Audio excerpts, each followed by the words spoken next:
Toth tool jaws still doing work. Front rivets are in.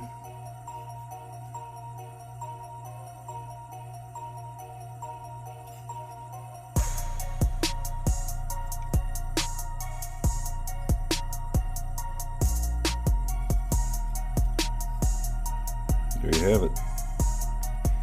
Alright, rear rivets are in. Receiver is dimpled into the JMAC MRKT trunnion. Nice Picatinny section there. A little bit of an unorthodox method with my janky press, but I think they're going to hold. Yeah, that's an AK-74 side folder rivet, but you know, it's what I had. Left that one open in case I want to add a magnifier. You use one of the side optic mounts. There you go.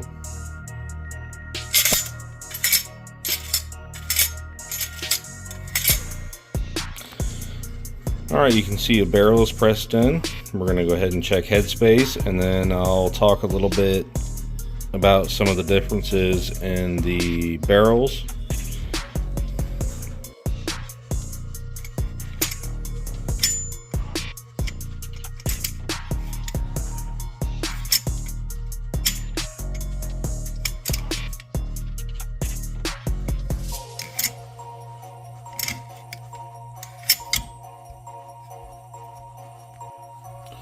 Alright, just going to show you some quick differences between the real barrel and an AK-74 barrel. Real gas block, stops where it should. Doesn't even make it on there. Front sight block, all the way to the gas block journal. Stops where it should. Sega gas block, all the way to the handguard retainer, and it stops where it should on the AK-74 barrel. Alright, in order to use these Beryl parts, and also something with more standard journals on it, like this AK Builder 556 AK-74 barrel, you're going to have to shave the chamber face opposite of the extractor cut. As you can see on this Beryl barrel, it is not very deep.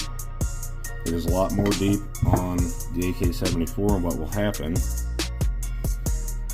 because the cartridge face is, I guess, deeper on the Beryl bolt, is that you'll actually contact the chamber face of the barrel with the bolt before this is in the chamber properly. So you need to shave that down and then have that gap so that this will actually sit in the chamber and you can actually headspace it. Alright, so this is why I went with the AK-74 556 AK Builder barrel. It's got more standard journals. You know, I want to use the Occam handguard that is meant for the 17.5mm journal, so that's going to fit better. We got a Sega gas block that fits right on there, and then I've got plans for this guy. With the Occam on there, this is going to be useless to tower. I'm going to cut that off, you know, basically shave it, make it look nice, and this is just going to be pressed on the end of the barrel for muzzle devices. That's a blast from the past for me, the Definitive Arms brake.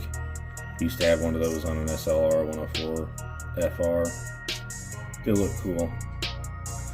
But also, in theory, should be able to put an AK-74 brake or like an egg beater flash hider and mount a bayonet. And I haven't seen a bayonet mounted to an Occam gun, so it's gonna AK, just not traditional, you know. Pretty.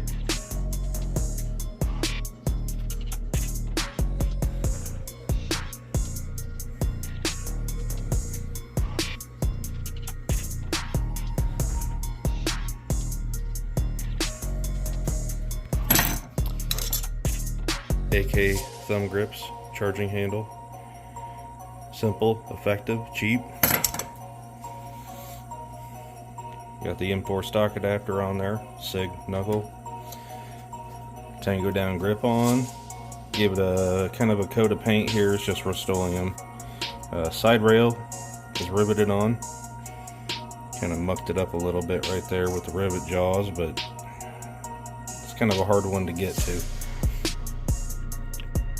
Masked off the journal for the Occam. We got a Sega gas block installed, and we have our modified AK-74 style 24mm on there. Look at that, one of those evil bayonet lugs. Alright, so installing this Occam, I like to adjust the gas tube out to where it's snug. Alright, so we're on our journal. But then, back it out a little bit to where you get a little bit of play. Not saying it'll happen, but I've seen it happen to where as everything heats up, this is an aluminum, I do believe, gas tube. It will expand and start pushing on your gas block. So what does that do with your barrel? It starts pushing it down. So, kind of like with an Ultimac, you want a little bit of an air gap there. How much is depending on to you. This is pretty much just a piston guide, but just a little tip.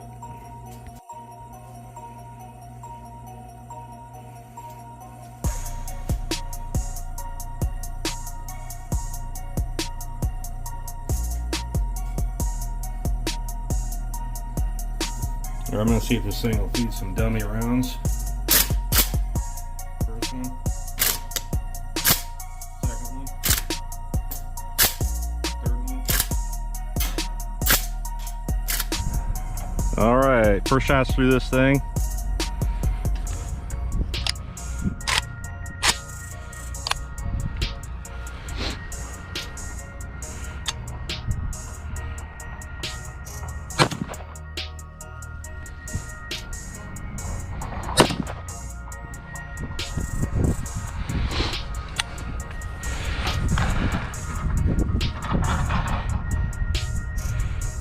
Primers look good.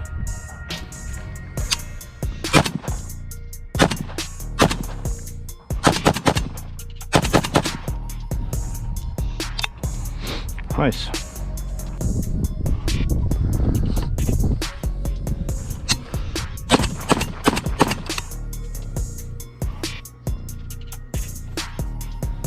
All right, we're going to talk about this thing. This is a Recreator blank. It's an Ames Romanian 74, and I originally built this with WBP parts, the 556. Held up fine for me, but it was always in the back of my mind. Just a lot of issues out there. But I decided to pick up the Beryl parts when Arms of America got those. So Beryl carrier, bolt, and trunnion. Had to modify a AK Builder AK-74 barrel. This one's a chrome lined one, but it all seems to jive. Occam handguard, Krebs safety or selector. They even got their mag catch here. The thing's pretty cool. But everything is kind of the same. Did add a side rail to it. Not sure how I'm feeling about this master mount. Kind of wish I just would have sprung for the RS Regulate. Maybe you can find a used one or something, but it'll have to do for now. So the main question here, and the reason I took it out today, did it work? Well, it does work. I was able to fire 120 rounds through it, through some of these Bulgarian mags, and it ran flawless. It is a little punchy. I drilled the gas port out to a 1/16 of an inch, which I think is about like a .065, and I think the Polish spec is like a .068. So it is a little undersized, but I still feel like it's a tad bit punchy. Maybe I'm spoiled by K&S pistons, but I am halfway tempted to install one on here, but we'll see. But all the casings that came out of it didn't show any signs of overpressure or any kind of weird headspace, so I am still going to check it, make sure everything held, but so we'll get to that. Alright, going to check the headspace here. I'm going to use an no-go. I don't think there's a point in using the go. That's mainly for actually setting the headspace when you're building. And this thing was feeding and extracting cartridges just fine. I just want to make sure that the headspace didn't grow. And it will not go. So, good news. Alright, so I have everything pulled apart, seeing if there's any weird wear on any of the lugs or the ramp. Already checked that lug, it's fine. Everything is looking pretty good.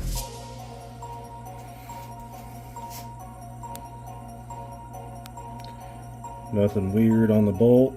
Everything, no metal movement. It is basically just finish wear. Nothing weird going on in the channel here.